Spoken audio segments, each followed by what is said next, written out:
Bienvenido, bienvenida a otro estudio más de la Palabra de Dios. Y hoy nos concentraremos en el capítulo 7 del libro de Isaías, cuando otro rey aparece en escena. Esta vez, el protagonista es el rey Acaz, nieto de Usías. Su reinado lleva a la nación a las abominaciones realizadas por las naciones circundantes. Fue una época muy difícil, casi no había diferencia entre israelitas y paganos. Y cuando los reyes de Aram e Israel hacen la guerra contra su nación, Acaz está tan abrumado por el miedo que el Señor le envía un mensaje a través del profeta Isaías para animarlo a confiar en Él. Los planes de esas naciones no tendrán éxito. Pero Acaz necesita creer. De lo contrario, no verá la liberación de Israel por parte de Dios.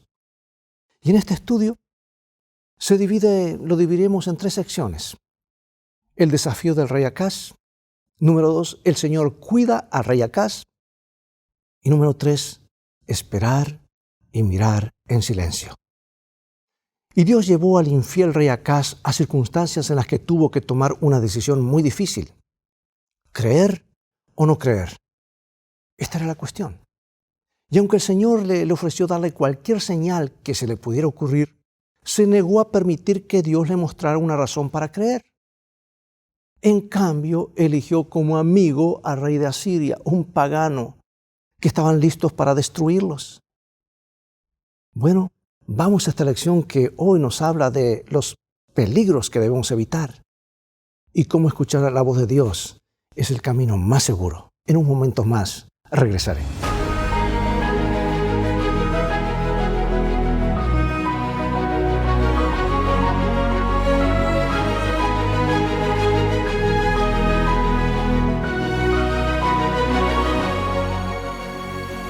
Comenzaremos con este corto versículo de Isaías capítulo 7, versículo 9. Si vosotros no creyereis, de cierto no permaneceréis. Palabras muy claras, ¿verdad? Un sábado, Connie y Roy estacionaron frente a su casa al volver de la iglesia. Una gallina pigmea pasó volando frenéticamente frente a ellos por el jardín. Algo andaba mal. Se suponía que las aves domésticas debían estar a salvo en su corral, pero habían salido. Y tras una investigación rápida, descubrieron que estaban en medio de una tragedia. Resulta que Beethoven, el perrito del vecino, también había escapado de su patio y estaba al lado del estanque sosteniendo a Daisy con la boca. Ahora, Daisy era una hermosa gallina ponedora con suaves plumas blancas en la cola. Connie trató de rescatar a Daisy, pero ya era demasiado tarde. Su preciosa mascota, ahora con el cuello destrozado, pronto murió en los brazos de Connie. Ella se sentó llorando en el patio, sosteniendo el ave muerta. Había otra mascota que estaba profundamente conmovida. Resultó que era un pato alto y blanco llamado Waldesworth. Vio que Connie sostenía a Daisy y al parecer supuso que ella la había matado, por lo que en las semanas siguientes, cada vez que Waldesworth veía a Connie, él la atacaba brutalmente, pellizcándola dolorosamente con su fuerte pico. ¿Sabes que a veces es difícil determinar quiénes son tus amigos o enemigos? Hoy consideraremos a un rey de Judá que también tuvo este problema y trataremos de entender por qué se equivocó en sus decisiones. Veamos el marco de la crisis aterradora que enfrentó el rey Acaz al principio de su reinado. Y para eso recurriremos al registro del libro de los reyes. En el libro segundo de Reyes, capítulo 15, capítulo 16, leemos lo siguiente y nos dice así la palabra de Dios. En aquel tiempo comenzó Jehová a enviar contra Judá a Rezín, rey de Siria, y a Peca, hijo de Remalías. Y durmió Jotam con sus padres y fue sepultado con ellos en la ciudad de David su padre. Y reinó en su lugar Acaz su hijo. Entonces Rezín, rey de Siria, y Peca, hijo de Remalías, rey de Israel, subieron a Jerusalén para hacer guerra y sitiar a Acaz, mas no pudieron tomarla. En aquel tiempo el rey de Edom recobró Elat para Edom y echó de Elat a los hombres de Judá, y los de Edom vinieron a Elat y habitaron allí hasta hoy. Bueno, ahora vamos a nuestro texto en Isaías, capítulo 7, versículos 1 y 2. Aconteció en los días de Acaz, hijo de Jotam, hijo de Usías, rey de Judá, que Rezín, rey de Siria, y Peca, hijo de Remalías, rey de Israel, subieron contra Jerusalén para combatirla, pero no la pudieron tomar. Y vino la nueva a la casa de David diciendo: Siria se ha confederado con Efraín. Y se le estremeció el corazón, y el corazón de su pueblo, como se estremecen los árboles del monte a causa del viento. Bueno, resulta que el reino norteño de Israel, Efraín, y el de Siria, Aram, se unieron en contra el país más pequeño, que era Judá, la nación más pequeña que estaba al sur. Y cuando esto sucedió, cuando Judá estaba debilitado por los ataques de los edomitas y los filisteos. O sea que estaba en una situación muy vulnerable. En lo pasado Judá había luchado contra Israel. Había guerra entre el mismo pueblo de Dios, Israel en el norte, Judá en el sur. Pero ahora la alianza entre Israel y Siria presentaba un peligro abrumador. Y al parecer Israel y Siria querían obligar a Judá a participar con ellos de una colisión contra el extraordinario poder de Tiglat-Pileser III, rey de Asiria, llamado Pul, en 2 Reyes 15-19, quien seguía amenazándolos con su imperio en expansión. Israel y Siria habían dejado de lado su larga lucha mutua en vista de un mayor peligro. Si lograban conquistar a Judá e instalar un gobernante títere allí, podrían usar sus recursos y su mano de obra. Ahora, ¿cuál fue la solución de Acaz cuando su mundo se estaba desmoronando? Su nación se estaba desmoronando. Aquí está, 2 Reyes, capítulo 16, versículos 7 al 9. Entonces Acaz envió embajadores a Tiglat-Pileser, rey de Asiria, diciendo: Yo soy tu siervo y tu hijo. Sube y defiéndeme de mano del rey de Siria y de mano del rey de Israel, que se ha levantado contra mí. Y tomando Acaz la plata y el oro que se halló en la casa de Jehová y en los tesoros de la casa de Israel, envió al rey de Asiria un presente. Y la atendió el rey de Asiria, pues subió el rey de Asiria contra Damasco y la tomó y llevó cautivos a los moradores de Kir y mató a Rezín. Ahora vamos a ver qué nos dice el libro de las Crónicas, 2 de Crónicas 28-16. En aquel tiempo envió a pedir el rey Acaz a los reyes de Asiria que lo ayudasen.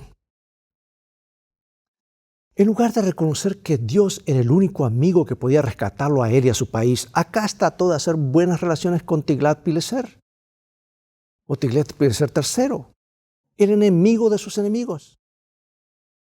Y el rey asirio con gusto accedió a su pedido de ayuda contra Siria e Israel. Ahora, Tiglat-Pileser no solo recibió un rico soborno de Acaz, sino también tuvo una buena excusa para tomar rápidamente a Siria. Y el poder de la alianza sirio-israelita se rompió. A corto plazo parecía que Acaz había salvado a Judá.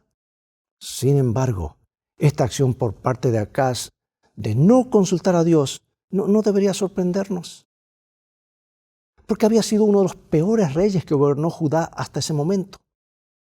Y cuando leemos acerca de cómo era Acaz, llegamos a entender por qué reaccionó ante el peligro como lo hizo. Se valió del brazo humano en lugar de depender de Dios, como lo había hecho siempre. ¿Qué lección podemos extraer a nivel personal? Si no estamos obedeciendo al Señor ahora, ¿qué nos hace pensar que tendremos fe para confiar en Él cuando lleguen las verdaderas pruebas? O como le dice el profeta Jeremías, si corriste con los de a pie y te cansaron, ¿cómo contenderás con los de caballo? Y si en la tierra de paz estabas seguro, ¿cómo harás en la espesura del Jordán? Es que, amados, las crisis aceleran la dirección en que una persona va. Y ahora, mientras Acaz sopesaba sus opciones políticas para enfrentar la amenaza de Israel y Siria, Dios sabía algunas cosas que el rey no sabía, porque Dios siempre sabe más que nosotros. Sus caminos son más altos que nuestros caminos. Por un lado, fue Dios quien permitió que le sobrevinieran problemas para disciplinarlo y hacerlo volver en sí. Además, aunque pedir ayuda a Tiglat-Pileser III parecía lógico y atractivo desde el punto de vista humano, Dios sabía que pondría el reino davídico de Judá bajo un dominio extranjero del que nunca podría recuperarse. Y los riesgos eran asombrosamente altos. Entonces, el Señor envió a Isaías a interceptar al rey, aparentemente cuando estaba inspeccionando el suministro de agua de Jerusalén en preparación para un asedio. con la intención de persuadirlo de que no consultara al líder asirio. ¿Por qué dijo el Señor a Isaías que llevara a su hijo Sear-Jasub con él, justamente para esta entrevista? Veamos ahora en Isaías capítulo 7. Isaías capítulo 7, versículo 3. Entonces dijo Jehová a Isaías: sal ahora al encuentro de Acaz, tú y Sear-Jasub, tu hijo, al extremo del acueducto del estanque de arriba, en el camino de la heredad del lavador. Y Acaz se sorprendió cuando Isaías lo saludó y le presentó a su hijo llamado, ¿cómo? Un remanente volverá. Eso es lo que quería decir el nombre de este chico. ¿Remanente de quién? ¿Volverá de qué? Debido a que el padre del niño era profeta, el nombre sonaba como un mensaje ominoso de Dios acerca de gente que era llevada en cautiverio. ¿O se trataba de volver a Dios en el sentido de arrepentirse? Bueno, el mensaje de Dios a Acaz era: significa lo que tú hagas que signifique. Él quiere saber qué significa el nombre de este muchacho. Si es la destrucción que se avecina, o será que tenemos que arrepentirnos. Y Dios le dijo: significa lo que tú hagas que signifique. Arrepiéntete de tus pecados o irás en cautiverio, y del cautiverio regresará un remanente. La decisión es tuya. Ese era el mensaje de Dios. Y ahora, ¿cómo abordó el profeta Isaías la situación con el rey? Versículos 4 al 9. Guarda y repósate, no temas, ni se turbe tu corazón a causa de estos 2 cabos de tizón que humean, por el ardor de la ira de Resín y de Siria y del hijo de Remalías. Ha acordado maligno consejo contra ti el sirio, con Efraín y con el hijo de Remalías, diciendo: vamos contra la ciudad y aterroricémosla, y repartámosla entre nosotros, y pongamos en medio de ella por rey al hijo de Tabel. Por tanto, Jehová el Señor dice así: no subsistirá ni será. Si vosotros no creyereis, de cierto no permaneceréis. Bueno, la amenaza ahora de Siria a Israel pasaría y Judá se salvaría. Eso es lo que el profeta dijo. Las potencias que a Acaz le parecían enormes volcanes humeantes, resulta que a la vista de Dios eran solo 2 carbones de tizón que humeaban. No era necesario que Acaz pidiera ayuda de Asiria. Absolutamente no. Pero él no podía ver más allá. Él miraba el aquí y el ahora, no al Dios que todo lo ve y tiene el mundo en su control. Y para tomar esta decisión correcta, Acaz necesitaba confiar en el Señor y en sus promesas, pero esto es lo que le faltaba. Necesitaba creer para poder permanecer, como les digo: si crees, permanecerás. Creer y permanecer, 2 palabras que provienen de la misma raíz hebrea, de donde viene la palabra verdad, lo que es confiable, y de la palabra amén, que es afirmar lo que es verdadero o confiable. Acaz necesitaba estar seguro para asegurarse, necesitaba confiar para ser confiable. Presta atención a la última parte de Isaías 7:9. Si vosotros no creyereis, de cierto no permaneceréis. Pregunto, ¿por qué tener fe y creer son tan importantes para permanecer? ¿Permanecer en qué? ¿Cómo se aplica este principio en la vida de cada uno de nosotros como cristianos? Bueno, tristemente Acaz no respondió al llamado de fe de Isaías. Entonces, misericordiosamente, Dios dio otra oportunidad al rey, diciéndole que pidiera una señal, ya sea de abajo, en lo profundo, o de arriba, en lo alto. Esta es una de las mayores invitaciones a la fe que se haya dado a un ser humano. A diferencia de las loterías o las rifas, Dios no impuso restricciones con letra chica, diciendo, bueno, en letras pequeñitas lo que sabemos que a veces es lo más importante. Dios ni siquiera limitó su oferta a la mitad de su reino, como lo hacían los gobernantes humanos cuando alcanzaban el umbral máximo de su generosidad. Dios estaba dispuesto a vaciar todo el cielo y la tierra para un rey malvado si tan solo creía. ¡Qué misericordioso es el Señor! ¿Cómo lo ha sido contigo y conmigo durante tanto tiempo? Si tan solo creía. Como señal, Acaz podría haber pedido una montaña de oro o tantos soldados como granos de arena hay en el Mediterráneo. Y aquí está Isaías 7:12. Y respondió Acaz: no pediré y no tentaré a Jehová. ¿Por qué respondió Acaz de esta manera? A primera vista la respuesta de Acaz parece piadosa y respetuosa. No pondría a Dios a prueba, como lo habían hecho los israelitas siglos antes, durante su peregrinaje por el desierto. Pero la diferencia era que Dios invitó al rey a ponerlo a prueba. Le hubiese agradado que aceptara su regalo tremendamente generoso. No pondría a prueba su paciencia. Pero Acaz ni siquiera estaba dispuesto a permitir que Dios lo ayudara a creer. Cerró totalmente la puerta de su corazón para no dejar entrar la fe. Versículo 13. Dijo entonces Isaías: oíd ahora, casa de David, ¿os es poco el ser molestos a los hombres, sino que también lo seáis a mi Dios? ¿Qué está diciendo aquí Isaías? Isaías recalca que al negarse a poner a Dios a prueba, aparentemente para evitar cansar a Dios, efectivamente Acaz cansó a Dios. Pero el aspecto más preocupante de este versículo es el hecho de que aquí Isaías se refiere a mi Dios, en claro contraste con Isaías 7:11, donde el profeta le pidió al rey que pidiera una señal de Jehová, tu Dios. Y cuando Acaz rechazó el ofrecimiento divino, rechazó que Jehová fuese su Dios. Amados, así es de sencillo. ¿Cuántas veces estamos negando al Señor, verdad? Es lo que hacemos cuando Dios nos dice: mira, pruébame. ¿Y qué tal en cuanto a nuestros diezmos y ofrendas? Pruébame. ¿Qué tal en esta crisis? Pruébame. Y seguimos por nuestro camino, valiendo las manos humanas y desconfiando aún de lo que Dios nos ofrece.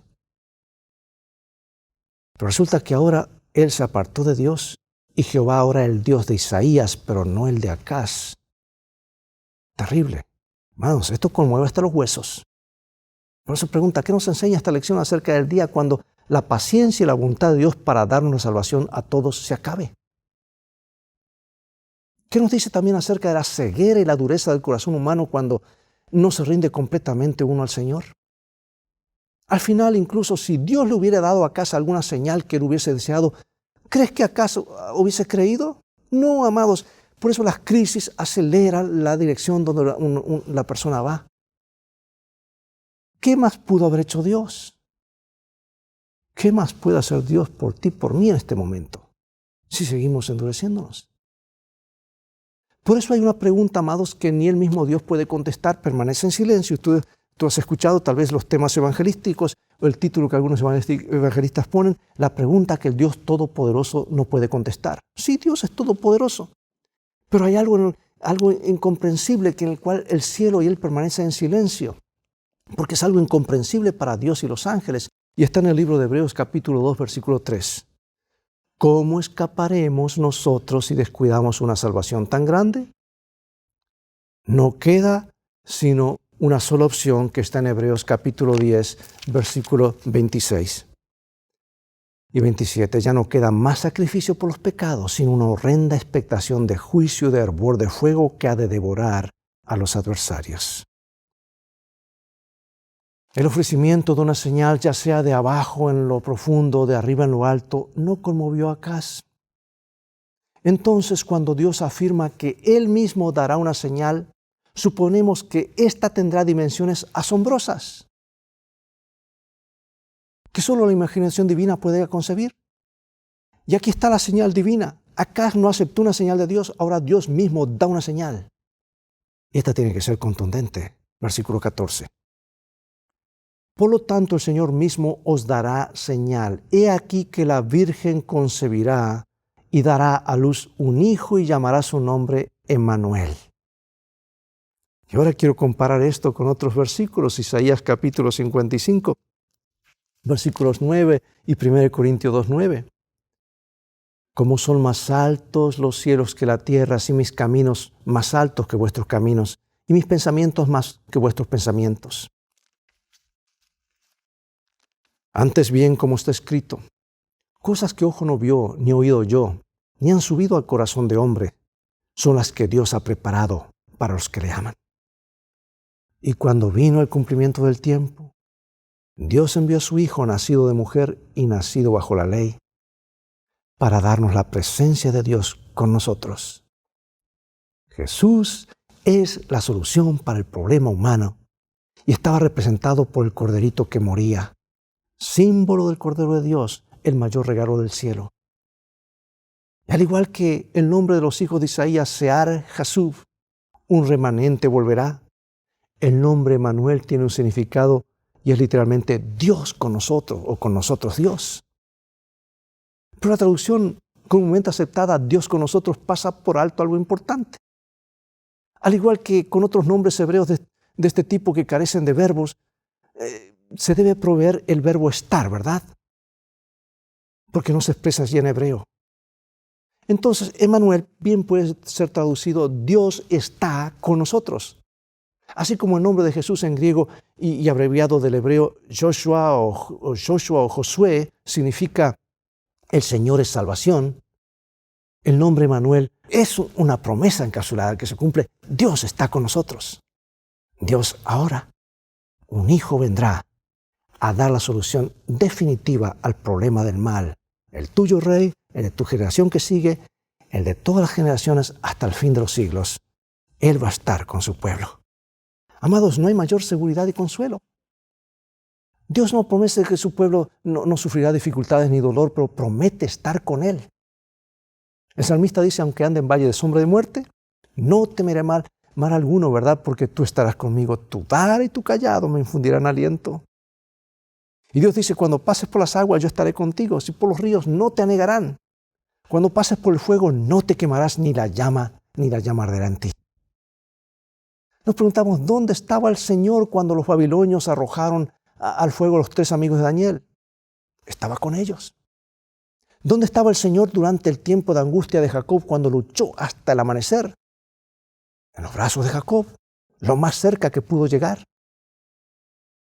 Aunque tenemos la promesa de que Dios está con nosotros, pregunto, ¿cuál es la diferencia si aún enfrentamos terribles pruebas y sufrimientos? ¿Cuán bien nos hace saber que contamos con su presencia? No estamos solos, amigos. Hemos sido comprados por precio. Pertenecemos al Señor por 3 razones: por creación, por redención y por sustentación. Antes que tú y yo hayamos nacido, ya fuimos comprados por Jesús. Eso significa cuánto tú y yo valemos por Él, para Él. Dios nos ayude a reconocer que su presencia es real, pero tenemos que elegir andar con Él. Repasemos ahora para finalizar. Número 1. El rey Acaz junto con su pueblo enfrentaron algunos desafíos severos mientras evaluaban el riesgo de guerra con la alianza sirio-efraimita. A veces la vida nos pone en situaciones que nos amenazan, ¿verdad? Y pregunto, ¿qué pasos importantes o prácticos debemos seguir para afrontar mejor esas circunstancias? Yo no encuentro otro, amados, que ir a las promesas de Dios. En mi Biblia de estudio, que no es esta, sino otra que la tengo subrayada, la tengo marcada en color amarillo, 3.573 promesas. Y estoy encontrando algunas más, porque las promesas son un apoyo poderoso de mi fe. ¿Qué podemos hacer en forma práctica? Clamar al Señor. Y el Señor nos va a hablar por su palabra. Ahora, cuidado, hermanos, con esto de que hay muchos que dicen, el Señor me mostró, el Señor me dijo. Hermano, yo eso lo tomo a veces con pinzas porque, ¿sabes? Dios no te va a enseñar más o mostrar más de lo que está aquí en su palabra. Si tú no estás dispuesto a ir a su palabra primero para que Dios te hable, ¿cómo puedes pretender que Dios me habló y me dijo? Cuidado con eso, porque a veces llegamos a conclusiones erróneas. Dios nos habla por su palabra. Esta es la palabra de Dios y Dios ha hecho provisión para cada circunstancia porque este es el manual del fabricante. Este libro nos ayuda a avanzar por terreno seguro. Número 2. En la segunda parte exploramos el cuidado particular de Dios al satisfacer las necesidades del rey Acaz. Él se apartó, pero Dios no se apartó de él. Dios seguía buscándolo. Y el Señor envió a su mensajero al encuentro del rey en el camino del campo del lavador. Y lo envió con su hijo, que significaba justamente un mensaje de que un remanente volvería. ¿Qué lecciones podemos aprender de este episodio? Dios está enviando los mensajes vez tras vez, vez tras vez. No seamos rebeldes. Y en la tercera sección aprendimos cómo Dios anima al rey a confiar no en las cosas materiales, sino en su ayuda. Sus palabras al rey son: mira en silencio, aprende en silencio, espera en el Señor. Yo pregunto, ¿cómo es compatible estas palabras con el consejo de Elena de White, que está en El Camino a Cristo, página 122? Dice: ¿podéis estar perplejos en los negocios? Vuestra perspectiva puede ser cada día más sombría y podéis estar amenazados de pérdidas, pero no os descorazonéis. Confiad vuestras cargas a Dios y permaneced serenos y alegres. Pedid sabiduría para manejar vuestros asuntos con discreción, a fin de evitar pérdidas y desastres. Haced todo lo que esté de vuestra parte para obtener resultados favorables. El Señor Jesús nos prometió su ayuda, pero sin eximirnos de hacer lo que esté de nuestra parte. Si confiando en nuestro ayudador hemos hecho todo lo que podíamos, aceptemos con buen ánimo los resultados. Dios permita que nuestro edificio esté sobre sólido fundamento, la roca de los siglos que es Jesús y su palabra. Oremos. Padre Celestial, a repasar la historia, hace 27 siglos, algo terrible pasó que podía haber sido diferente. Uno de tus líderes no confió y fue grande la ruina. Todo el pueblo sufrió. Hoy, llegando ya al final de la historia, cuando el regreso de tu Hijo Jesucristo es inminente, y al ver las cosas que han pasado, que han ocurrido, no queremos repetir la triste historia, sino que queremos confiar en ti, avanzar por fe en lo que tú nos has dicho a través de tu palabra y a través de tus profetas. Especialmente tu profetisa para este tiempo final, así como Isaías fue el profeta para ese momento con mensaje específico. Gracias te damos por no dejarnos solos, por ser Dios con nosotros, por estar con nosotros hasta el fin. Queremos estar contigo todo el tiempo, en comunión contigo. Que tú nos hables por tu palabra, nosotros en oración, y que eso nos lleve a contar a otros del gran amor de Dios por cada uno de nosotros. Bendícenos, sabemos que lo harás porque lo pedimos en el nombre de Jesús. Amén. Es todo el tiempo que tenemos por hoy. Ha llegado nuevamente el momento de despedirnos. Será hasta el próximo programa de la serie Lecciones de Vida. Invita a otros a sintonizar este canal. Transfórmate tú mismo en un canal de bendiciones. Dios te bendiga y te guarde, y recuerda, en el viaje de la vida en el cual todos vamos, todos transitamos, las cosas han de terminar bien si tienes a la Biblia como tu GPS y a Jesús como tu guía. Maranata.